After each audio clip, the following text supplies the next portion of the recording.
আমাদের নতুন প্রতিবেশী চাচা চাচির সঙ্গে আমার বেশ ভালোমতো পরিচয় হয়ে গিয়েছিল। ওরা এখানে আসার পর থেকেই মাঝে মাঝে ওদের ঘর থেকে কিছু অদ্ভুত শব্দ ভেসে আসতে লাগল। একদিন আমি কৌতূহলী হয়ে সেই শব্দের উৎস খুঁজতে গিয়ে ওদের ঘরে ঢুকে পড়লাম। ভেতরে ঢুকেই দেখলাম চাচা রেগে চাচিকে ধমকাচ্ছেন। আমি চাচাকে থামাতে চেয়েছিলাম, কিন্তু উনি চাচিকে থেকে দূরে ঠেলে দিয়ে বললেন, তুমি যদি চাচিকে আমার থেকে দূরে সরিয়ে দেওয়ার এতিশাখ রাখো, তবে চাচির জায়গায় তোমাকেই এখন কিছু করতে হবে। চাচার কথা শুনে আমি হতভম্ব হয়ে গেলাম। আমার নাম আরতি, আর আমার বিয়ে হয়েছে 5 মাস হল। আমার শ্বশুর বাড়ির পাশে যে ঘরটা কয়েক মাস ধরে খালি ছিল, সেখানে সম্প্রতি একজন 55 বছর বয়সী লোক এসে উঠেছেন। তার নাম মহেশ, আর তার স্ত্রী সীমা চাচি। সীমা চাচি পঙ্গু। একদিন আমাদের নতুন প্রতিবেশী মহেশ চাচা তার স্ত্রীকে নিয়ে আমাদের ঘরে এলেন। তখন আমার স্বামী রাজেশও ঘরে ছিল। আমি মুচকি হেসে তাদের চানাস্তার জন্য ডেকে নিলাম। চানাস্তা করে তারা চলে গেলেন, আর রাজেশ আমার ওপর রেগে গেলেন। তিনি বললেন, তোমার কি দরকার ছিল অপরিচিত মানুষদের ঘরে ডাকতে? এখনও তারা আমাদের ঠিকমতো চেনেনও না। আমি বললাম, এখন তারা আর অপরিচিত নন, তারা আমাদের প্রতিবেশী। রাজেশের এই ব্যাপারটা আমি ঠিক বুঝতে পারলাম না, কারণ উনি দিনভর অফিসে থাকেন। তাই হয়তো প্রতিবেশীদের প্রয়োজনীয়তা ওর কাছে বোঝা যায় না। পরের দিন সকালে রাজেশকে অফিসে পাঠিয়ে আমি মহেশ চাচার ঘরে গেলাম। চাচা নিজেই চানাস্তা তৈরি করে এনেছিলেন। আমি অবাক হয়ে ওনাকে দেখছিলাম। চাচা বললেন, এভাবে তাকিয়ে দেখছ কেন? সীমা পঙ্গু, তাই ঘরের সব কাজ আমাকেই করতে হয়। এখন তো এইসব কাজের সঙ্গে অভ্যস্ত হয়ে গিয়েছি। কথাবার্তার মধ্যে চাচা আমার সবকিছু জানার চেষ্টা করলেন। আমি বুঝতে পারলাম, আমার বিয়ে হয়েছে 5 মাস হল। লভ ম্যারেজ করেছি, তাই আমার বাবা মা আমাকে মেনে নেননি। রাজেশও গত 6 মাস ধরে ঠিকমতো আমার সঙ্গে কথা বলছেন না। মহেশ চাচা আমাকে তাদের সন্তানসম দেখেন, কারণ তাদের নিজেদের কোনো সন্তান নেই। আমার বাবা মার কথা মনে পড়তেই চোখে পানি চলে এলো। আমার চোখের জল দেখে মহেশ চাচা আমার পাশে এসে বসলেন। তিনি আমার চোখের পানি মুছে দিয়ে আমাকে জড়িয়ে ধরলেন এবং বললেন, চিন্তা করো না, আমাদেরই তোমার বাবা মা মনে করো। কোনো সমস্যায় পড়লে যে কোনো সময় আমাদের কাছে সাহায্য চাইতে পারো। তোমার দিক থেকে সমস্যা হোক বা না হোক, আমি তোমার বাবার জায়গায় রয়েছি, তাই তোমার বাড়ি আসা যাওয়া কর। দুধের মতো তুমি তোমার নিজের বাবা মার কাছেও যাওয়া আশা করবে। চাচার এসব কথা আমার মন কেড়ে নিয়েছিল। আমি কখনো ভাবিনি যে ওনার এসব কথার পেছনে কোনো কুমতলব থাকতে পারে। দিনগুলো কেটে যাচ্ছিল। এক রাতে আমি মিষ্টি তৈরি করেছিলাম, আর সেই মিষ্টি নিয়ে চাচার ঘরে গেলাম। দরজার কাছে যেতেই সীমা চাচির চিৎকার শুনতে পেলাম। আমার চিন্তা হতে লাগল, হয়তো চাচি হুইল চেয়ার থেকে পড়ে গিয়েছেন। আমি তাড়াতাড়ি ওদের ঘরের ঘণ্টি বাজাতে লাগলাম। কিছুক্ষণ পর চাচা দরজা খুললেন। আমি ভিতরে ঢুকেই চাচির খোঁজ নিলাম। তখন চাচার মেজাজ বেশ খারাপ ছিল। আমি চাচিকে পাত্তা না দিয়ে চাচির ঘরে গেলাম। সেখানে গিয়ে দেখি চাচি বিছানায় বসে কাঁদছেন। আমি তাকে জিজ্ঞাসা করলাম, চাচি, আপনি কাঁদছেন কেন? চাচা কি আপনার সঙ্গে খারাপ ব্যবহার করেছেন? চাচি কিছু বললেন না। আমি বাইরে এসে চাচার কাছে জানতে চাইলাম, চাচা, চাচি কেন কাঁদছেন? আপনি কি তাকে কিছু বলেছেন? চাচা রেগে বললেন, আমি তাকে কি বলবো? এত বছর হল উনি আমাকে সন্তানের সুখ দিতে পারলেন না, আর এখন উনি নিজেকে অসুস্থ বলে দাবি করে আমার কোনো প্রয়োজনই মেটাতে পারছেন না। আমি তো এখনো তরুণ, আমার বয়স মাত্র 55। আমি ঘরের সব কাজ করি, অন্তত আমার স্ত্রী তো আমাকে খুশি রাখতে পারেন। এ কথা বলে চাচা আমার হাত ধরে বললেন, আরতি, তুমি নিশ্চয়ই বুঝতে পারছ আমি কি বলতে চাইছি। চাচার দৃষ্টি বদলে যাচ্ছিল, তার চোখে কুৎসিত লালসা ফুটে উঠছিল। আমি তাড়াতাড়ি তার হাতে মিষ্টির বাক্সটা ধরিয়ে দিয়ে বেরিয়ে এলাম। রাজেশ আমাকে মহেশ চাচার ঘর থেকে বেরোতে দেখে ফেলেছিল। তাই যখন ঘরে এলাম, রাজেশ আমার ওপর রেগেছিলেন। সাধারণত আমি রাজেশের প্রশ্নের তড়িৎ জবাব দিতাম, কিন্তু সেদিন আমি কোনো কথা বাড়ালাম না, কারণ আবার সেই একই কথা উঠবে যে আমি কেন প্রতিবেশীর ঘরে গিয়েছিলাম। মহেশ চাচা চাচির মধ্যে আমি আমার বাবা মাকে দেখতে পেতাম, তাই ওদের প্রতি একটা আলাদা টান অনুভব করতাম, কিন্তু বুঝতেই পারছিলাম না তারা আসলেই আমাকে সন্তানের মতো দেখেন কিনা। কয়েকদিন পর দুপুরবেলা আমি বাগানে গাছের পরিচর্যা করছিলাম। হঠাৎ মহেশ চাচার ঘর থেকে আবার সেই অদ্ভুত শব্দগুলো শুনতে পেলাম। চাচা এখনো বৃদ্ধ হননি, তাই তার এই উন্মাদনা চাচির ক্ষতি করছে। চাচির কষ্টে আমি সহ্য করতে পারছিলাম না। অনেক চেষ্টা করেও আমি নিজেকে আটকাতে পারলাম না। অবশেষে আমি চাচার দরজায় কড়া নাড়লাম। দরজা খুলে চাচাকে প্রচণ্ড রেগে থাকতে দেখলাম। তার চোখগুলো রক্তবর্ণ হয়ে উঠেছিল। চাচির অবস্থা নিয়ে আমি খুবই চিন্তিত ছিলাম। আমি চাচির ঘরে ঢুকতেই দেখলাম চাচি হুইল চেয়ার থেকে পড়ে গেছেন। আমি তাকে জিজ্ঞাসা করলাম, চাচি, কি হচ্ছে এখানে? কিছুক্ষণ আগে আপনি এই অদ্ভুত শব্দগুলো কেন করছিলেন? আপনি কি ঠিক আছেন? চাচি ধীর স্বরে বললেন, আরতি, আমি তোমাকে কি বলবো? ঈশ্বর আমাকে এমন অবস্থায় ফেলেছেন, কিন্তু তোমার চাচা এখনও সুস্থ আছেন। তার বিভিন্ন চাহিদা থাকে, কিন্তু এই বয়সে আমার পক্ষে সবকিছু সম্ভব নয়।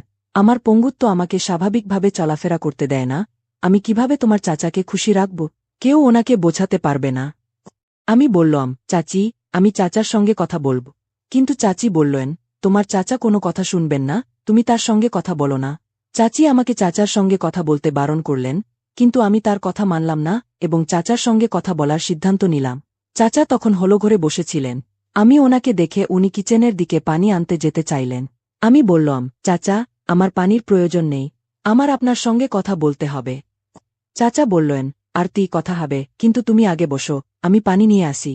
চাচা সাজানোর ভান করছিলেন যে উনি কত ভদ্র, কিন্তু আমি বুঝতে পারছিলাম তিনি বয়সের ভারেও তরুণত্বের মোহ ত্যাগ করতে পারেননি। আমি চাচার হাত ধরে তাকে থামিয়ে দিলাম এবং বললাম, চাচা, এই বয়সে আপনি কি করছেন? আপনি তো আমার বাবা মার মতো, তাই আমি আপনাকে এইসব কথা বলছি। আমাদের বাড়ির পাশেই নতুন করে চাচা চাচি এসেছেন। তাদের সাথে আমার বেশ ভালো সম্পর্ক হয়ে গেছে। তারা এখানে কিছুদিন আগেই এসেছেন। তারপর থেকেই চাচার ঘর থেকে কিছু অদ্ভুত শব্দ আসতে লাগল। একদিন আমি সেই শব্দের রহস্য উদ্ঘাটন করতে চাচার বাড়িতে চলে গেলাম। ভেতরে ঢুকেই দেখলাম চাচা তার বৃদ্ধা স্ত্রীর ওপর রাগ করছেন। আমি চাচাকে চাচির কাছ থেকে আলাদা করে দিলাম। চাচি ঘর থেকে বেরিয়ে যাওয়ার পর চাচা বললেন, তুমি যদি চাচিকে আমার কাছ থেকে দূরে সরাতে চাও, তাহলে এবার তার জায়গা তোমাকেই নিতে হবে। এটা বলে চাচা আমাকে হেলো বন্ধুদের গল্প বলার জন্য স্বাগত জানালেন। আমার নাম আরতি, আর আমার বিয়ের 5 মাস হয়েছে। তবে আমার পাশের ঘরটা কয়েক মাস ধরে খালি ছিল। সম্প্রতি সেখানে এক 55 বছর বয়সী ব্যক্তি এসে থাকছেন। তার সাথে তার স্ত্রীও আছেন। চাচার নাম মহেশ আর চাচির নাম সীমা। সীমা চাচি একজন প্রতিবন্ধী। একদিন আমাদের নতুন প্রতিবেশী চাচা চাচি আমাদের বাড়িতে আসলেন। তখন আমার স্বামীও বাড়িতে ছিলেন। আমি হেসে তাদের চানাস্তার জন্য বাড়িতে ডেকেছিলাম। চানাস্তা খেয়ে তারা চলে গেলেন। তারপর রাজেশ আমার ওপর রাগ করতে লাগলেন। তিনি বললেন, তোমার কি দরকার ছিল অচেনা লোকদের বাড়িতে ডাকতে? আমি বললাম, তারা আর অচেনা নেই, তারা এখন আমাদের প্রতিবেশী। রাজেশকে এটা বোঝানো একটু কঠিন ছিল। সে সারাদিন অফিসে থাকত, তাই তাকে প্রতিবেশীদের প্রয়োজনীয়তা অনুভব করতে হতো না। আমি রাজেশের কথা তখন পাত্তা দেইনি। পরের দিন মহেশ চাচা আমাকে তাদের বাড়িতে চানাস্তার জন্য ডেকে পাঠালেন। সকালে রাজেশকে অফিসে পাঠিয়ে আমি তাদের বাড়িতে গেলাম। মহেশ চাচা কিচেন থেকে চানাস্তা নিয়ে আসলেন। আমি তার দিকে বিস্ময়ের সাথে তাকিয়েছিলাম। তখন মহেশ চাচা বললেন, বিস্ময় নিয়ে তাকিও না, আমার স্ত্রী প্রতিবন্ধী, তাই বাড়ির কাজ আমাকে করতে হয়। এখন এসব কাজে আমি অভ্যস্ত হয়ে গেছি। কথাবার্তার মধ্যে মহেশ চাচা আমার পুরো গল্প জানলেন। আসলে আমার বিয়ের 5 মাস হয়ে গেছে। আমি ভালোবেসে বিয়ে করেছি, তাই আমার বাবা মা আমাকে গ্রহণ করেননি। গত 6 মাস ধরে আমার স্বামীও আমার সাথে ঠিকমতো কথা বলছে না। সেই দিন আমি জানতে পারলাম যে আমাদের প্রতিবেশীদের তাদের নিজের কোনো সন্তান নেই। তারা আমাকে তাদের মেয়ে হিসেবে দেখছিলেন। যেই মুহূর্তে আমি আমার বাবা মাকে স্মরণ করলাম, আমার চোখে জল এসে গেল। গত 5 মাস ধরে না আমি তাদের দেখেছি, না তাদের সাথে কথা বলেছি। তখন আমার চোখে জল দেখে মহেশ চাচা আমার পাশে এসে বসলেন। তারপর তিনি আমার চোখের জল মুছে আমাকে বুকে জড়িয়ে ধরলেন। তারপর বললেন, চিন্তা করো না, আমাদেরই তোমার বাবা মা, ভাবো, তোমার কোনো রকম সমস্যায় পড়লে আমাদের কাছে সাহায্যের জন্য আসতে পার। কঠিন সময়ে তোমাকে হয়তো না পাই, কিন্তু আমি আমার মেয়ের বাড়িতে ঠিকই আসব। জামাইয়ের কিছুটা অদ্ভুত মনে হল, তবে কোনো ব্যাপার না, জামাইদের রাত এমনই হয়। আমি মেয়ের জন্য নিশ্চয়ই সিদ্ধান্ত নিয়ে তার বাড়িতে আসা যাওয়া করব, আর তুমিও তোমার বাবা মায়ের বাড়িতে যাওয়া আসা করো। মহেশ চাচা তাদের মিষ্টি কথায় আমাকে আপন করে নিয়েছিলেন, কিন্তু তাদের এই মিষ্টি কথার পেছনে কোনো খারাপ উদ্দেশ্য ছিল, তা আমি বুঝতে পারিনি। নতুন প্রতিবেশীদের সেখানে আসার কিছুদিন কেটে গেল। তারপর এক রাতে আমি মিষ্টি বানিয়েছিলাম। সেই মিষ্টি দেওয়ার জন্য আমি মহেশ চাচার বাড়িতে গেলাম। দরজার কাছে পৌঁছাতেই আমি ভেতর থেকে সীমা চাচির চিৎকার শুনতে পেলাম। আমার চিন্তা হল, চাচি হয়তো হুইল চেয়ার থেকে পড়ে গেছেন। আমি দ্রুত তাদের বাড়ির ঘণ্টি বাজাতে লাগলাম। কিছুক্ষণ পর চাচা দরজা খুললেন। আমি তাড়াহুড়ো করে চাচির কথা জিজ্ঞাসা করতে শুরু করলাম। তখন চাচা রেগেছিলেন। আমি ঘরে গিয়ে চাচিকে দেখতে পেলাম যে তিনি বিছানায় শুয়ে আছেন এবং তার চোখে জল। আমি তার কান্নার কারণ জিজ্ঞাসা করলাম, কিন্তু চাচি কিছু বললেন না। আমার মনে হল চাচা হয়তো তার সাথে খারাপ ব্যবহার করছেন। ঘর থেকে বেরিয়ে আমি চাচাকে জিজ্ঞাসা করলাম, চাচি কেন কাঁদছেন? আপনি কি তাকে কিছু বলেছেন? মহেশ চাচা বললেন, আমি তাকে কি বলবো? এত বছর হয়ে গেছে, সে আমাকে পিতৃত্বের সুখ দিতে পারেনি, আর এখন নিজেকে অপরাধী মনে করে আমাকে কিছু করতে দিচ্ছে না। আমি এখনও এতটা বুড়ো হইনি। আমার বয়স এখনও তোমাদের মতো যুবকদের বয়সের সমান। আমি বাড়ির সব কাজ করি, অন্তত নিজের স্বামীকে খুশি রাখা তো তার কাজ। তারপর মহেশ চাচা আমার হাত ধরে বললেন, আরতি, তুমি তো বুঝছো আমি কি বলতে চাইছি। কথা বলতে বলতে চাচা আমাকে উপর থেকে নিচ পর্যন্ত দেখতে লাগলেন। হঠাৎ করেই চাচার দৃষ্টিভঙ্গি বদলে গেল। ধীরে ধীরে তার হাত আমার হাত ছাড়িয়ে অন্যদিকে এগোতে লাগল। হঠাৎ আমি রাজেশের গাড়ির শব্দ শুনতে পেলাম। চাচার হাতে মিষ্টির পাত্র দিয়ে আমি তাড়াতাড়ি সেখান থেকে বেরিয়ে গেলাম। রাজেশ আমাকে মহেশ চাচার বাড়ি থেকে বেরোতে দেখেছিল, তাই যখন আমি বাড়িতে আসলাম তখন সে রাগান্বিতভাবে আমার দিকে তাকিয়েছিল। রাজেশ যখন আমাকে সন্দেহজনক দৃষ্টিতে দেখত তখন আমি সাথে সাথেই জবাব দিতাম, কিন্তু সেদিন আমি বিষয়টিকে বাড়িয়ে তুলিনি, কারণ সে আবারও বলত যে আমি প্রতিবেশীর বাড়িতে কেন গিয়েছিলাম। সেই প্রতিবেশীদের মধ্যে আমি আমার বাবা মাকে দেখতে পেতাম। তারা আসলেই আমার বাবা মা কিনা তা আমি সঠিকভাবে জানতাম না। পরের 4 দিন বাগানের গাছে পানি দিতে দিতে আমি মহেশ চাচার বাড়ি থেকে অদ্ভুত শব্দ শুনতে পেলাম। সেই দিনও চাচির চিৎকারের অদ্ভুত আওয়াজ আমার কানে আসল। চাচা 55 বছর বয়সী হলেও তার মধ্যে যুবকসুলভ আকাঙ্ক্ষা ছিল। তার কারণে চাচির ক্ষতি হচ্ছিল, আমি বুঝতে পারছিলাম। চাচির মধ্যে আমি আমার মাকে দেখতে পেতাম। আমার সবচেয়ে বেশি ভালোবাসা মায়ের প্রতি ছিল, আর এখন সেই ভালোবাসা চাচির প্রতি চলে আসছিল। আমি চাচির সেই অদ্ভুত শব্দ সহ্য করতে পারছিলাম না। আমি নিজেকে অনেকবার আটকানোর চেষ্টা করলাম, কিন্তু অবশেষে আমি চাচার বাড়ির দরজায় কড়া নাড়লাম। সেদিন চাচা আমাকে খুব রেগে গেলেন। তার চোখগুলো লাল হয়ে গিয়েছিল। আমি চাচির জন্য খুবই চিন্তিত ছিলাম, তাই আমি তাদের ঘরে গেলাম। ভেতরে গিয়ে দেখি চাচি হুইল চেয়ার থেকে সরে গেছেন। তারপর আমি চাচিকে জিজ্ঞাসা করলাম, চাচি, এটা সব কি হচ্ছে? কিছুক্ষণ আগে আপনাকে অদ্ভুত আওয়াজ করতে শোনা গেল, আপনি কি ঠিক আছেন? চাচি বললেন, আরতি, আমি তোমাকে কি বলবো, ঈশ্বর আমাকে এতটাই অসহায় বানিয়েছেন, কিন্তু তোমার চাচা এখনো সুস্থ। এই বয়সেও তার বিভিন্ন আকাঙ্ক্ষা রয়েছে যা তাকে খুশি রাখতে পারে, কিন্তু এই বয়সে কিছু জিনিস সম্ভব ন। আমার অক্ষমতা আমাকে ঠিকমতো হাঁটতেও দেয় না, তাহলে আমি চাচাকে কিভাবে খুশি রাখব? চাচাকে কে বুঝাবে? এটা শুনে আমি চাচিকে বললাম, আমি চাচার সাথে কথা বলবো। চাচি বললেন, তোমার চাচাকে কোনো ভাষায় বোঝানো যায় না, তুমি তার সাথে কথা বলো না। চাচি আমাকে চাচাকে বোঝাতে মানা করেছিলেন, কিন্তু আমি তার কথা শুনিনি এবং চাচার সাথে কথা বলার সিদ্ধান্ত নিলাম। চাচা বাইরে বসেছিলেন। আমাকে দেখে তিনি কিচেন থেকে পানি আনতে গেলেন।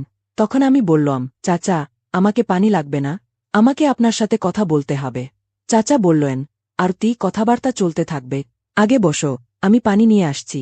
চাচা এমন ভাবে কথাবার্তা বলছিলেন যেন আমার প্রতি তার কোনো আকাঙ্ক্ষা নেই, কিন্তু কথার মধ্যে আমি লক্ষ্য করছিলাম তার চোখের দৃষ্টিতে কিছু অদ্ভুত আকাঙ্ক্ষা ছিল। চাচা পানি এনে দিলেন। আমি বললাম, আপনি চাচির সাথে ঠিক ব্যবহার করছেন না, তার বয়স হয়েছে এবং তাকে আপনার পূর্ণ সমর্থন দেওয়া উচিত। এই বয়সে আপনার কিছু আকাঙ্ক্ষা রয়েছে যা তাকে পূরণ করতে দিতে হবে, কিন্তু কিছু জিনিসের মধ্যে বয়সের বাধা আসে, আপনার আকাঙ্ক্ষাগুলো সীমিত রাখতে হবে। চাচা তখন আমার হাত ধরে বললেন, তুমি আমার চাচিকে কি বোঝাবে? তুমি নিজেই তো জানো তোমার রাজেশের সাথে তোমার আকাঙ্ক্ষা পূরণ করতে পারো না, আর চাচির মতো এতটা বয়স হয়নি। এই কথাগুলো বলে চাচা আমাকে আরও কাছে নিয়ে আসলেন। তিনি আমার মুখের দিকে তাকিয়ে একটি অদ্ভুত হাসি দিলেন। তখন আমি বললাম, চাচা, আপনি এতটাই নিচে নামবেন বলে ভাবিনি, আপনি এভাবে আমাকে দেখতে পারলেন। চাচির সাথে আপনার যা সমস্যা আছে তা মিটিয়ে নিন, কিন্তু আমি আপনার মেয়ে বা আপনার চাচি নেই যে আপনি আমার ওপর এইসব আচরণ করবেন। চাচা তখন হঠাৎ আমার হাত ছেড়ে দিলেন। আমি বুঝতে পারলাম চাচার চোখের দৃষ্টিভঙ্গি পাল্টে গেছে। তারপর চাচা বললেন, আরতি, আমি তোমাকে চাচির মতো দেখতে চাইছি না, আমি তোমার কাছ থেকে সেই সব কিছুই আশা করছিলাম যা আমার চাচি আমাকে দিতে পারছে না। তুমি আমার হাতে হাত দিয়ে আমার দিকে তাকাবে, আমি তোমার দিকে তাকাবো। এই মুহূর্তে তুমি আমার হাত ছুঁড়ে দিতে পারো, কিন্তু আমি জানি তুমি আমাকে শেষ পর্যন্ত গ্রহণ করবে। তুমি তো জানো তোমার রাজেশের সাথে তোমার সম্পর্ক ভালো নয়। চাচার কথা শুনে আমি ভয়ে চিৎকার করতে চাচ্ছিলাম, কিন্তু আমার গলা দিয়ে কোনো আওয়াজ বের হল না। চাচা তখন আমার মুখে হাত রেখে আমাকে শান্ত করতে চাইলেন। তারপর আমার মুখের ওপর হাত চাপিয়ে বললেন, চিৎকার করো না, আমি তোমাকে শুধু একটু ছুঁয়ে দেখতে চাইছি। তুমি কি চাচার দিকে তাকিয়ে একটু হাসবে না? আমি বুঝতে পারছিলাম চাচা আর নিজেকে সংযত করতে পারছেন না। তাকে ধাক্কা দিয়ে আমি দ্রুত সেখান থেকে পালিয়ে এলাম। তারপর বাড়িতে ফিরে এসে আমি রাজেশকে সবকিছু জানাতে চেয়েছিলাম, কিন্তু তখনও জানাতে পারিনি। পরের কয়েকদিন চাচার সাথে আমি কোনো কথা বলিনি। রাজেশ যখন বাড়িতে থাকতেন তখন চাচা আমাদের বাড়িতে আসতেন না, কিন্তু রাজেশ যখন বাড়ি ছাড়লেন তখন চাচা আমার বাড়িতে এসে তার অদ্ভুত আচরণ চালিয়ে যেতে লাগলেন। একদিন আমি বুঝতে পারলাম আমি গর্ভবতী। আমি চাচিকে খবরটা দিতে চেয়েছিলাম, কিন্তু চাচার অদ্ভুত আচরণ আমাকে ভয় দেখাতে শুরু করল। আমি আমার বাবা মাকে এই খবরটা দিতে পারছিলাম না, কারণ তারা আমার সাথে কথা বলা বন্ধ করে দিয়েছিল। তখন একদিন আমি আমার বন্ধুর সাথে ফোনে কথা বলছিলাম এবং তাকে খবরটা জানালাম, কিন্তু সেই কথোপকথন চাচা শুনতে পেলেন। পরের দিন চাচা এবং চাচি আমার বাড়িতে এসে মিষ্টি নিয়ে আসলেন। চাচা তখন আমাকে বললেন, গতকাল যখন তুমি বাগানে হাঁটছিলে তখন তোমার ফোনের কথোপকথন শুনলাম। আমি তখন চাচার অদ্ভুত আচরণের কথা চাচিকে জানানোর সাহস পেলাম না।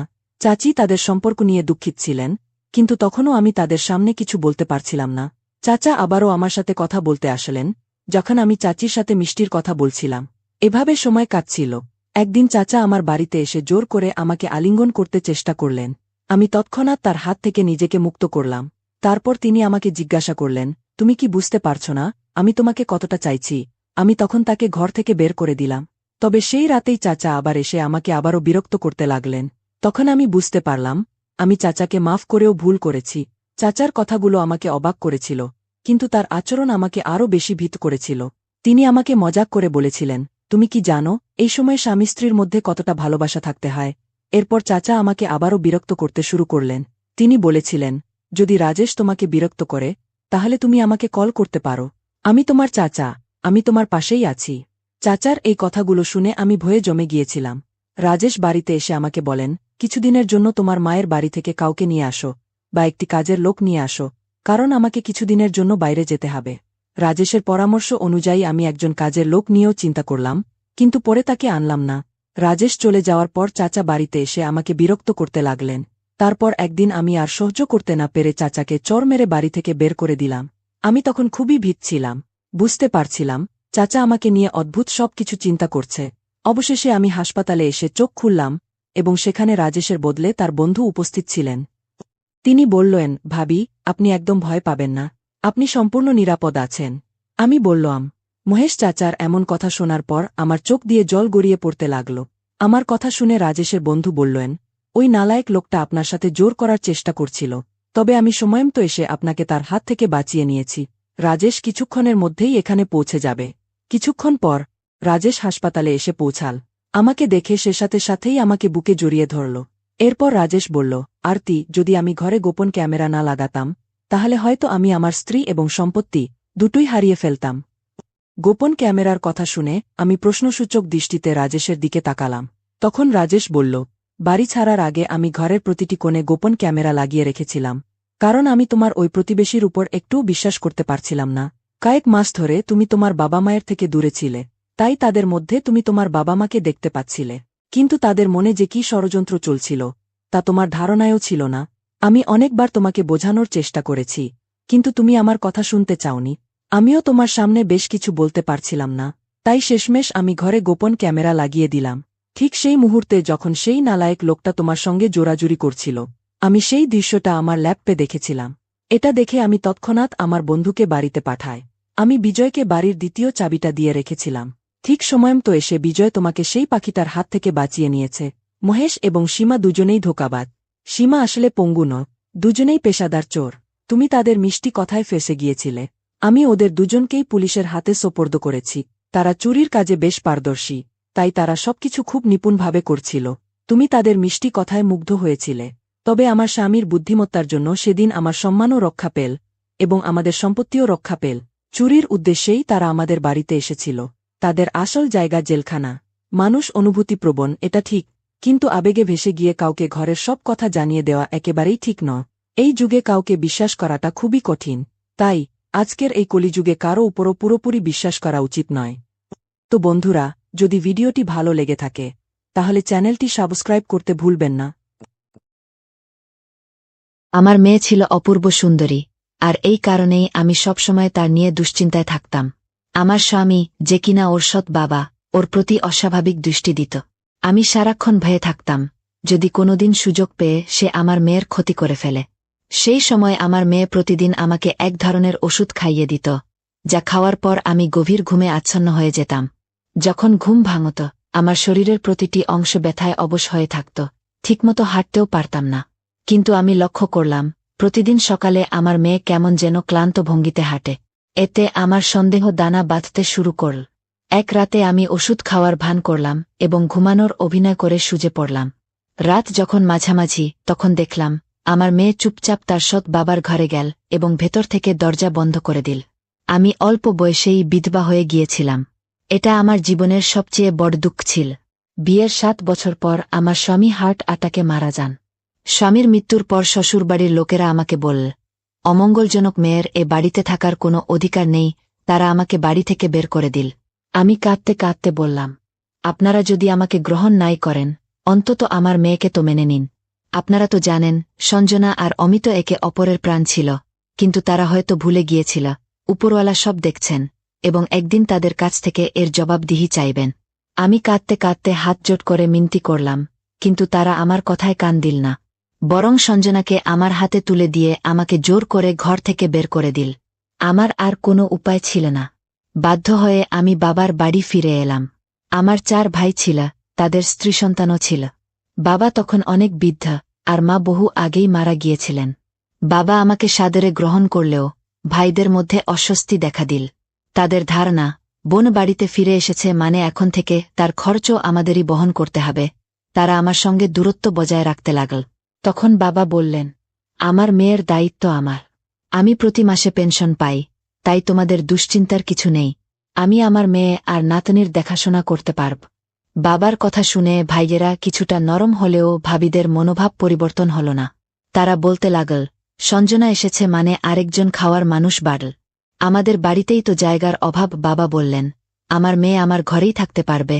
এভাবেই আমি আর সঞ্জনা একসঙ্গে থাকতে শুরু করলাম। আমি লক্ষ্য করলাম, বাবা সারাদিন অল্প বিস্তর খেয়ে চলেন। একদিন তিনি আমাকে বললেন, তুমি জানো মৃত্যুর সময় কখন কার এসে পড়ে তা কেউ বলতে পারে না। কেউ কম বয়সে মরে, কেউ বুড়ো বয়সে। কিন্তু আমি বুঝতে পারছি আমার সময় ঘনিয়ে এসেছে।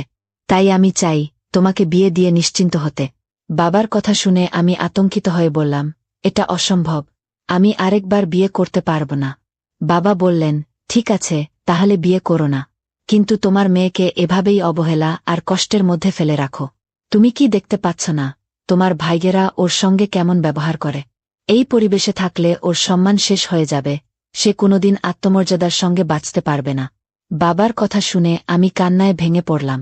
বললাম, বাবা, যদি আমি বিয়ে করি তবে কি আমার নতুন স্বামী আমার মেয়েকে গ্রহণ করবেন? বাবা বললেন, আমি তোমার জন্য খুব ভেবেচিন্তে সিদ্ধান্ত নেব। আমি চাই তুমি তোমার মেয়ের ভবিষ্যতের কথা ভেবে বিয়ে করো। আমি চুপ করে গেলাম। সত্যি বলতে, আমি শুধু আমার মেয়ের জন্যই বিয়ে করতে চাইনি। আমি জানতাম না সৎ বাবা তার সঙ্গে কেমন ব্যবহার করবে, তাকে কেমন কষ্ট দেবে। এসব ভাবতে ভাবতে আমার মন ভয়ে কুঁকড়ে যেত। কিন্তু যখন আমি তার হাতের দাগ আর কপালের ভাঁজ দেখতাম, তখন আমার মনটা আরও ভেঙে পড়ত। আমি বহুবার বাবাকে বলেছি আমি এই বিয়ে করব না, কিন্তু বাবা আমাকে অনেক প্রতিশ্রুতি আর শপথ করিয়ে রাজি করিয়েছিলেন। আর এভাবেই বাবার মৃত্যুর 1 সপ্তাহ আগে আমি নবীনের স্ত্রী হয়ে তার বাড়িতে চলে যাই। নবীন আমাকে প্রতিশ্রুতি দিয়েছিল যে সে সবসময় আমার সঞ্জনার যত্ন নেবে, কিন্তু আমি তার কথায় পুরোপুরি বিশ্বাস করতে পারছিলাম না। আমি আমার মেয়ের ভবিষ্যৎ নিয়ে চিন্তায় থাকতাম। আমার মনে প্রশ্ন জাগত, সঞ্জনা কি একজন অপরিচিত মানুষকে বাবার মতো মেনে নিতে পারবে? এইসব ভাবতে গিয়ে আমি অস্থির হয়ে পড়তাম। একদিন নবীন আমার দুশ্চিন্তা লক্ষ্য করে বলল, তুমি এত দুশ্চিন্তা করো না। আমি কখনো তোমাকে অভিযোগের সুযোগ দেব না। ধীরে ধীরে আমি অনুভব করলাম, নবীন সত্যিই একজন ভালো বাবা হওয়ার চেষ্টা করছে। কখনো সে সঞ্জনার জন্য চকলেট নিয়ে আসত, কখনো খেলনা। মাঝে মাঝে তাকে বাইরে বেড়াতেও নিয়ে যেত। সঞ্জনা যখন ফিরে আসত তখন খুব খুশি দেখাত। সময়ের সঙ্গে সঙ্গে সঞ্জনাও নবীনের সাথে স্বাভাবিক হয়ে উঠল। নবীনও তার প্রতি দারুণ যত্নশীল ছিল। এটা দেখে আমার সকল দুশ্চিন্তা দূর হয়ে গেল। আমি এবং আমার মেয়ে নিরাপদ আশ্রয় পেয়ে গিয়েছিলাম। যখন নবীন আমাদের জীবনে এলো তখন সঞ্জনার বয়স ছিল 6 বছর। আর আজ সে তরুণী হয়ে উঠেছে। একদিন সে জানাল তার স্বপ্ন ডাক্তার হওয়ার। এই স্বপ্ন যেন আমার মনেও ছাপ ফেল। আমি মনে প্রাণে চাইলাম আমার মেয়ে একজন ডাক্তার হোক। আমি নবীনকেও এই কথা জানালাম। সে হেসে বলল, তুমি চিন্তা করো না, আমি জানি আমার দায়িত্ব কি। আমি অবশ্যই সঞ্জনাকে ডাক্তার বানাব। নবীন তার প্রতিশ্রুতি রেখেছিল। আমি জানি না সে কোথা থেকে টাকা জোগাড় করেছিল, কিন্তু সে সঞ্জনার পড়াশোনার সব খরচ চালিয়েছিল। আজ আমি গর্ব করে বলতে পারি আমার মেয়ে নবীনের জন্যই একজন ডাক্তার হতে পেরেছে। সে এখন এক বড় হাসপাতালে ডাক্তার হিসেবে কাজ করছে। তখন আমাদের মনে হচ্ছিল আমরা জীবনে সব পেয়ে গেছি, আর কোনো চিন্তা নেই। কিন্তু আমরা বুঝতে পারিনি ভবিষ্যতে আমাদের জন্য কি অপেক্ষা করছে। একদিন বিকেলে আমি উঠোনে বসে সবজি কাটছিলাম, তখন সঞ্জনা আমার পাশে এসে বসে বলল, মা, আমার জীবনে একটা অপূর্ণতা রয়ে গেছে যা তোমরা কখনো পূরণ করনি। আমি অবাক হয়ে জিজ্ঞেস করলাম, কি বলছো তুমি? আমরা তো তোমার জন্য সবকিছু করার চেষ্টা করেছি। বলো তো, এমন কি আছে যা আমরা দিতে পারিনি? সঞ্জনা চোখ নিচু করে বলল, মা, আমার অনেক বড় ইচ্ছে ছিল যে আমার কোনো ভাই বা বোন থাকবে, কিন্তু সে ইচ্ছা কখনো পূরণ হয়নি। আমি হেসে বললাম, এটা কেমন কথা? এখন তো আমার নানি হওয়ার বয়স, আর তুমি আমাকে আবার মা বানাতে চাও। সঞ্জনা উত্তর দিল, মা, যাই হোক, আমি চাই আমার একটা ভাই বা বোন থাকুক। আমি বললাম, আরে পাগল, এসব ফালতু কথা ভাবার দরকার নেই। এখন তো তোমার বিয়ের জন্য ছেলের খোঁজ করছি। তুমি তোমার স্বামীর বাড়িতে গিয়ে নিজের সন্তানের স্বপ্ন পূরণ করো। এই বলে আমি রান্নাঘরে চলে গেলাম। রাতে যখন আমি ঘুমাতে যাচ্ছিলাম, তখন নবীন বলল, তোমার কি মনে হয় না আমাদের জীবনে একটা বড় অভাব রয়ে গেছে? আমি অবাক হয়ে জিজ্ঞেস করলাম, কি অভাব? সে বলল, দেখছ না, সঞ্জনা বড় হয়ে গেছে। তার বিয়ের বয়স হয়ে গেছে। সে যখন স্বামীর ঘরে চলে যাবে, তখন আমাদের বৃদ্ধ বয়সে কে আমাদের পাশে থাকবে? আমরা সারা জীবন সঞ্জনার যত্ন নিয়েছি, কিন্তু নিজেদের কথা কখনো ভাবিনি। এখন আমি মনে করি আমাদেরও নিজের একটা সন্তান থাকা উচিত। নবীনের এই কথা শুনে আমি হতভম্ব হয়ে গেলাম। এতদিন সে কখনো এ বিষয়ে কথা বলেনি। আমি বললাম, নবীন, এই বয়সে আমি কিভাবে সন্তান ধারণ করব? আমার বয়স তো অনেক হয়ে গেছে। সে বলল, গায়ত্রী, আমি সত্যিই একটা সন্তান চাই। যদি তুমি দিতে না পারো, তাহলে আমাকে দ্বিতীয় বিয়ের অনুমতি দাও। তার কথায় আমার চোখে জল এসে গেল। এতদিন আমরা একসঙ্গে সুখে ছিলাম, আমি কোনোভাবেই তাকে হারাতে চাইনি। এবার আমাকেও এই বিষয়ে ভাবতে হল। আমার মেয়ে যখন ডাক্তার হয়ে গেছে, তখন আমি তার সাহায্য নেওয়ার সিদ্ধান্ত নিলাম। পরদিন সকালে সঞ্জনা যখন নাস্তা করতে এল, আমি তাকে জিজ্ঞেস করলাম, কাল তুমি বলেছিলে তুমি একটা ভাই বা বোন চাও। তুমি এই কথা কিভাবে বলতে পারলে? সঞ্জনা হাসিমুখে বলল, মা, একদম চিন্তা করো না। আমি যে হাসপাতালে কাজ করি, সেখানে এক ডাক্তার আছেন, যার ৩৫ বছরের অভিজ্ঞতা। তার কাছে এমন ওষুধ আছে, যা খেলে একজন মহিলা সহজেই গর্ভধারণ করতে পারে। তুমি যদি সত্যিই সন্তান চাও, তাহলে বলো, আমি ওই ডাক্তার থেকে ওষুধ এনে দেব। আমি মাথা নেড়ে সম্মতি দিলাম এবং বললাম, সঞ্জনা, তুমি আমার জন্য ওই ওষুধ নিয়ে এসো এবং কিভাবে ব্যবহার করতে হবে সেটাও জেনে নিও। সঞ্জনা আনন্দে আমাকে জড়িয়ে ধরল এবং বলল, মা, তুমি এটা নিয়ে একদম চিন্তা করো না। এরপর সে বাড়ি থেকে বেরিয়ে গেল। আমি ভাবতে লাগলাম, এই বয়সে মা হওয়া কি আমার মানাবে? আমি চেয়েছিলাম সংসারে নতুন আলো আসুক, কিন্তু একই সাথে আমার স্বামীর খুশির দিকেও খেয়াল রাখতে চেয়েছিলাম। রাতে সঞ্জনা একটা ওষুধ নিয়ে এলো। সে বলল, মা, এই ওষুধটা আপনাকে প্রতিদিন রাতে খেয়ে ঘুমাতে হবে। এটা খেলে আপনি গর্ভবতী হতে পারবেন। আমি সম্মতি জানালাম এবং তার সামনেই ওষুধটা খেয়ে নিলাম। কিছুক্ষণ পরেই আমার চোখে ঘুম নেমে এলো। আমি বললাম, আমার তো খুব ঘুম পাচ্ছে। এটা কেমন ওষুধ? সঞ্জনা বলল, মা, এই ওষুধ খেলে ঘুম আসবে। যদি আপনি সত্যিই সন্তান চান, তবে একটু কষ্ট সহ্য করতেই হবে। আমি ভাবলাম, হ্যাঁ, কথাটা ঠিক। এরপর থেকে আমি নিয়মিত ওষুধ খেতে শুরু করলাম। প্রতিদিন রাতে খুব দ্রুত ঘুমিয়ে পড়তাম, আর সকালে ঘুম থেকে উঠে কেমন যেন অস্বস্তি লাগত। শরীরে ব্যথা থাকত, আর জামাকাপড়ে অদ্ভুত দাগ দেখতে পেতাম। আমি সঞ্জনাকে বললাম, আমার জামায় কিছু দাগ লেগেছে, তুমি জানো এটা কিসের দাগ? সে আমার দিকে তাকিয়ে হাসল আর বলল, মা, আপনি কি বলতে চাইছেন? এটা নিশ্চয়ই ওষুধের কারণেই হয়েছে। ওর চোখে মুখে একটা অদ্ভুত ভাব ছিল, যেন মনে মনে বলছে, মা, তুমি কি পাগল হয়ে গেছ? আমি দ্রুত মাথা নাড়িয়ে বললাম, না না, তেমন কিছু নয়। আসলে একটু অস্বস্তি লাগছে, তাই জিজ্ঞাসা করলাম। সঞ্জনা বলল, আমি কিছু জানি না। আপনি বাবার কাছে জিজ্ঞেস করুন, কারণ আমি তো আমার ঘরেই ঘুমিয়ে থাকি। আমি নতুনের সাথেও এ ব্যাপারে কথা বললাম, আমি রাতে খুব তাড়াতাড়ি ঘুমিয়ে পড়ি। এতে তোমার কোনো সমস্যা হয় না তো? আগে তো আমি তোমার জন্য চা বানাতাম, কিন্তু এখন তো একদম ঘুমে ঢলে পড়ি। নবীন বলল, না, এতে কোনো সমস্যা নেই। তুমি তাড়াতাড়ি ঘুমিয়ে পড়লে আমার কিছু এসে যায় না। আমি বললাম, নবীন, তোমাকে একটা প্রশ্ন করতে চাই। সে বলল, হ্যাঁ, বলো।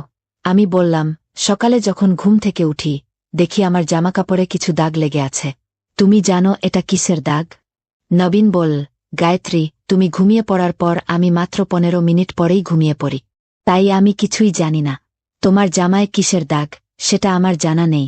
নবীনের কথা শুনে আমি ভাবলাম, হয়তো আমি অকারণেই উদ্বিগ্ন হয়ে পড়েছি। এটা কিছুই নয়, হয়তো স্বাভাবিক ব্যাপার। তাই বিষয়টা নিয়ে আর মাথা ঘামালাম না। তবে আমার মন সঞ্জনা নিয়ে চিন্তিত ছিল। আমি নবীনকে বললাম, সঞ্জনা এখন বড় হয়ে গেছে, আমাদের ওর বিয়ের ব্যবস্থা করা উচিত। নবীন বলল, হ্যাঁ, অবশ্যই। তুমি কোনো ম্যারেজ মিডিয়ামের সাথে কথা বলো, যাতে ওর জন্য ভালো একটা সম্বন্ধ খুঁজে পাওয়া যায়। নবীনের কথাটা আমার ভালো লাগল, তাই আমি সঙ্গে সঙ্গে এক পরিচিত মহিলার সাথে যোগাযোগ করলাম। তাকে বললাম, আমার মেয়ের জন্য একটা ভালো পাত্র খুঁজে দিন। তিনি বললেন, তুমি এত দ্রুত সিদ্ধান্ত নিও না। আমি এটা শুনে কিছুটা আশ্বস্ত হলাম। পরদিনই তিনি একটি ভালো সম্বন্ধ নিয়ে এলেন। ছেলেটি একজন ডাক্তার ছিল, আর আমার মেয়েও ডাক্তার। পাত্র দেখে আমার খুব ভালো লাগল। আমি বললাম, আমি আমার স্বামীর সাথে কথা বলে আপনাকে উত্তর দেব। আমি এটা বলেছিলাম কারণ সেদিন নবীন বাসায় ছিল না। ছেলের পরিবার আমাদের একটি ছবি দিয়ে গেল। আমি সঞ্জনাকে ছবিটা দেখালাম। সে একটু হেসে বলল, ছেলেটা ভালোই দেখাচ্ছে, তবে আপনাদের আর বাবার মতই আসল কথা। আমি খুশি হলাম যে সঞ্জনাও সম্বন্ধটা পছন্দ করেছে। আমি চেয়েছিলাম নবীন বাসায় ফিরে এলে ওর মতামত নিই। যখন নবীন ফিরল, আমি ওকে ছবিটা দেখালাম এবং বললাম, আমাদের মেয়ের জন্য একজন ডাক্তার পাত্র এসেছে। তুমি কি মনে করো? ছবিটা দেখে নবীনের মুখের ভাব কিছুটা বদলে গেল। সে বলল, ছেলেটা ভালোই, তবে আগে সঞ্জনার মতামত নাও। আমি বললাম, সঞ্জনাও পছন্দ করেছে। আমার কথা শুনে নবীনের মুখের রং ফ্যাকাশে হয়ে গেল। সে বলল, মামে মিলে সিদ্ধান্ত নিয়ে আমাকে শুধু জানিয়ে দিলে। খুব ভালো কাজ করেছ। আমার তো কিছু বলার দরকারই নেই। তুমি তো হয়তো ওর বিয়ে দিয়েই আমাকে জানাতে চাইতে। আমি বললাম, নবীন, তুমি কেমন কথা বলছ? তোমার সাথে কথা না বলে আমি কোনো সিদ্ধান্ত নিইনি। আমি ছেলের বাড়ির লোকদেরও বলেছি, আমি আগে আমার স্বামীর সাথে আলোচনা করব। নবীন মাথা নাড়িয়ে বলল, থাক, আর কিছু বলার দরকার নেই। তোমরা যা চাও তাই করো বলেই সে উঠে গিয়ে নিজের ঘরে ঢুকে গেল। আমি সঞ্জনাকে চোখে চোখে ইশারা করলাম যেন সে গিয়ে ওর বাবাকে বোঝায়। জানি না কেন এত ছোট একটা ব্যাপার ওর এত খারাপ লেগেছে। সঞ্জনা নবীনের ঘরের দিকে এগিয়ে গেল, আর কিছুক্ষণ পর ভেতর থেকে দরজা বন্ধ করার আওয়াজ পেলাম। আমি ভাবতে লাগলাম, ওরা দরজা বন্ধ করল কেন? তারপর নিজেকে আশ্বস্ত করলাম, হয়তো সঞ্জনা ওর বাবাকে বোঝাচ্ছে। অনেকক্ষণ পর সঞ্জনা বাইরে বেরিয়ে এলো। ওর চোখ ভেজা ছিল। আমি জিজ্ঞেস করলাম, তোমার বাবা রাজি হয়েছে? সে মাথা নাড়িয়ে বলল, মা, আমি বিয়ে করতে চাই না। নবীনের উপর আমার প্রচণ্ড রাগ হল। জানি না সে সঞ্জনাকে কি বলে ফেলেছে যে মেয়েটা কাঁদছে এবং বিয়েতেও রাজি হচ্ছে না। ভাবলাম, আপাতত এই ব্যাপারটা ছেড়ে দিই, পরে নবীনের সাথে কথা বলবো। রাতে আমি নবীনের কাছে গেলাম ও জিজ্ঞাসা করলাম, তুমি সঞ্জনাকে কি বলেছ যে ও বিয়েতে রাজি হচ্ছে না? নবীনের মুখ ফ্যাকাশে হয়ে গেল। সে বল, আমি কিছু বলিনি। শুধু এটুকুই বলেছি যে অম্বে মা আগে থেকেই এই সম্পর্ক ঠিক করে রেখেছেন। আমাকে কিছু জানানোও হয়নি। আমি চুপ হয়ে গেলাম। সকালে যখন সঞ্জনার কাছে গেলাম, দেখি সে হাসপাতাল যাওয়ার জন্য প্রস্তুত হয়ে দাঁড়িয়ে আছে। আমি বললাম, সঞ্জনা, আজ ছেলের বাড়িতে ফোন করব। আমি সম্মতি জানিয়ে দিয়েছি। সঞ্জনা মাথা নেড়ে না করে দিল। আমি বিস্মিত হয়ে জিজ্ঞেস করলাম, এমন কি হলো যে তুমি এই সম্পর্কেই রাজি হচ্ছ না? সঞ্জনা বলল, মা, আমি বিয়ের যোগ্য নেই। ওর কথা শুনে আমার মাথায় যেন বাজ পড়ল। আমি বললাম, তোমার মাথা ঠিক আছে তো? এসব কি বলছ? সঞ্জনা বলল, মা, আমি যা বলেছি সেটাই সত্যি। এটা আপনার জন্য ভালো হবে, এতটুকু বলেই সে চলে গেল, আর আমি সম্পূর্ণ হতভম্ব হয়ে পড়লাম। ডাক্তারদের পরিবার থেকে যে সম্পর্কের প্রস্তাব এসেছিল সেটাও আমি প্রত্যাখ্যান করিনি। ওরা প্রতিদিন ফোন করত, আমি শুধু এড়িয়ে যেতাম। আমি সঞ্জনাকে বোঝাতে চাইছিলাম, কিন্তু সে আমার সঙ্গে কথাও বলতে চাইছিল না। সারাক্ষণ যেন এক অজানা দুশ্চিন্তায় ডুবে থাকত। যখনই আমি কিছু জিজ্ঞেস করতাম, সে উত্তর না দিয়ে এড়িয়ে যেত। সঞ্জনা এখন বাবার সঙ্গে বেশি সময় কাটাতে শুরু করল, আমার থেকে দূরত্ব বাড়িয়ে দিল। আমি কিছুই বুঝতে পারছিলাম না, কারণ আমি তো রাতে ওষুধ খেয়ে ঘুমিয়ে পড়তাম, আর সকালে জেগে উঠলে শরীর অবসন্ন থাকত। সঞ্জনা হাসপাতাল থেকে ফিরে এসেই বাবার ঘরে গিয়ে বসত। তারা চুপচাপ কিছু কথা বলত, যা আমি বুঝতে পারতাম না। এতে আমি আরও উদ্বিগ্ন হয়ে পড়লাম। আমি লক্ষ্য করেছিলাম, সঞ্জনার চোখে যেন আমার প্রতি ক্ষোভ জমেছিল। যেন কিছু বলতে চাইছে, কিন্তু পারছে না। ভাবলাম, হয়তো বিয়ের চিন্তায় দুশ্চিন্তা করছে। প্রথমবার ডাক্তারদের পরিবার থেকে আসা সম্পর্ক সে প্রত্যাখ্যান করার পর আরেকটি সম্পর্ক এলো। ছেলের বাড়ি থেকে জানিয়ে দেওয়া হলো, তারা মেয়েকে দেখতে আসবে। এই কথা শুনে ছেলের মা সঞ্জনাকে অবাক হয়ে কিছুক্ষণ তাকিয়ে রইলেন, তারপর বললেন, আপনাদের সঙ্গে দেখা করে ভালো লাগলো, পরে কথা হবে। এই বলে তারা কোনো কিছু খাওয়া দাওয়া না করেই চলে গেলেন। আমি তাদের চলে যাওয়া দেখলাম আর বিরক্ত হয়ে নবীনের দিকে তাকালাম। নবীন বলল, আমার মেয়ে লাখে একটা। আমি এভাবে যে কোনো ছেলের সঙ্গে ওর বিয়ে দিয়ে দেব না। আমি আগে ভালোভাবে যাচাই করব, তারপরই সিদ্ধান্ত নেব। আমি কিছুই বুঝতে পারছিলাম না। বারবার সঞ্জনার জন্য বিয়ের প্রস্তাব আসছিল, কিন্তু প্রতিবার সে কোনো না কোনো অজুহাত দিয়ে প্রত্যাখ্যান করছিল। এবার আমার সন্দেহ হতে লাগল। আমি সিদ্ধান্ত নিলাম আমি পুরোপুরি সচেতন থাকব। সেটাই সম্ভব যদি আমি সঞ্জনার দেওয়া ওষুধ না খাই। তাই আজ আমি সেই ওষুধ খেলাম না। তবুও নির্দিষ্ট সময়ের আগেই আমার ঘুম পেয়ে গেল। কিন্তু রাতের বেলা আমি আচমকা জেগে উঠলাম, কেউ যেন কথা বলছে।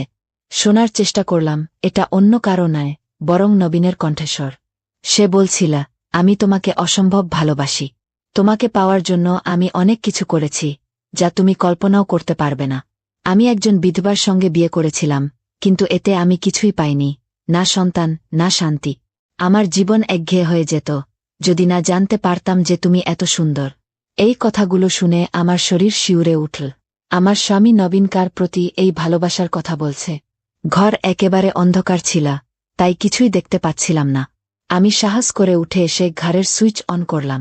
যা দেখলাম, তাতে আমার প্রাণ যেন বেরিয়ে যাওয়ার উপক্রম হল। নবীনের সঙ্গে আমাদের পাশের বাড়ির মেয়েটি দাঁড়িয়েছিল। আমি হতভম্ব হয়ে চিৎকার করে বললাম, এটা কি হচ্ছে? নবীন চমকে উঠল এবং বলল, আজ তুমি ওষুধ খাওনি। আমি রাগে কাঁপতে কাঁপতে নবীনের মুখে একটা সজোরে চড় মারলাম এবং বললাম, এটা কি হচ্ছে? নবীন বলল, এই নাটক তুমি নিজেই সৃষ্টি করেছ। তুমি আমার জীবন নরক বানিয়ে দিয়েছ। আমি তোমার সাথে একদমই সুখী নি। আমি এখনই তোমাকে তালাক দিয়ে এই বাড়ি থেকে বের করে দিচ্ছি। নবীন খুব সহজেই আমাকে তালাক দিয়ে দিল। আমার বছরের পর বছর ধরে গড়ে তোলা স্বপ্ন ভেঙে চুরমার হয়ে গেল।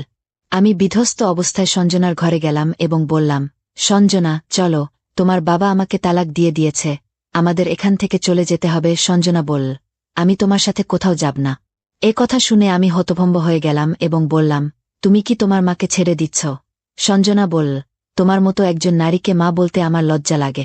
আমি সবকিছু ভালোভাবে জানি, তুমি কিভাবে আমার বাবাকে বিষ খাইয়ে মেরেছ। এ কথা শুনে আমি বিস্ময়ে হতবাক হয়ে গেলাম এবং বললাম, সঞ্জনা, তুমি কিভাবে তোমার মায়ের ওপর এত বড় অভিযোগ আনতে পারছ? সে বলল, আমি কোনো অভিযোগ করছি না, সবকিছু আমায় বাবা নিজেই বলেছেন। তোমার মনে আছে, যেদিন এক ডাক্তার ছেলের সাথে আমার বিয়ের প্রস্তাব এসেছিল? আমি বাবাকে রাজি করানোর জন্য তার ঘরে গিয়েছিলাম। তখন বাবা দরজা বন্ধ করে আমায় সব কথা বলে দিলেন। তিনি বলেছিলেন, আমি তোমাকে একটা গোপন সত্যি কথা বলতে চাই। তোমার মা তোমার আসল বাবাকে বিষ খাইয়ে হত্যা করেছিল, কারণ সে আমাকে বিয়ে করতে চেয়েছিল। তুমি যদি এই ছেলেকে বিয়ে করো, তাহলে ভালো, কিন্তু মনে রেখো, যদি তুমি কাউকে ভালোবেসে ফেলো, তবে তোমার মা যেমন করেছিল, তুমিও তেমনই করো না। এ কথা শোনার পর আমি বুঝতে পারলাম, আমি এই বিয়ে করতে পারব না। আমি বিয়ের উপযুক্ত নই। যদি আমি আমার মায়ের মতো হয়ে যাই, তাহলে কি হবে? আমি তোমার মতো নিষ্ঠুর হতে চাই না, মা। তাই আমি বিয়ে করতে রাজি হইনি। আমি তখন হাউমাউ করে কেঁদে ফেললাম এবং শপথ করে সঞ্জনাকে বোঝানোর চেষ্টা করলাম যে আমি এমন কিছু করিনি।